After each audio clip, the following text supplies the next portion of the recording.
Metro রেলের অভ্যন্তরে বাড়তি নিরাপত্তার স্বার্থে এখন থেকে প্রতি সেট ট্রেনের ভিতরে 2 জন করে এমআরটি পুলিশ সদস্য নিযুক্ত থাকবেন। এছাড়া স্টেশনগুলোতে পর্যাপ্ত সংখ্যক নিরাপত্তা কর্মী উপস্থিত থাকবেন। মঙ্গলবার থেকে এটি কার্যকর করা হবে বলে জানিয়েছেন এমআরটি পুলিশের পরিদর্শক সুজিত কুমার গুমস্তা।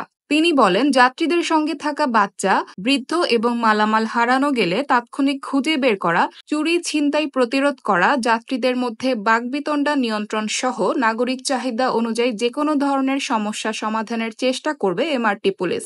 এছাড়াও এমআরটি পুলিশে জনবল বৃদ্ধি করলে এবং পূর্ণাঙ্গ স্বতন্ত্র ইউনিট প্রতিষ্ঠা হলে সেবার মান আরও বৃদ্ধি করা সম্ভব হবে বলেও মন্তব্য করেন তিনি।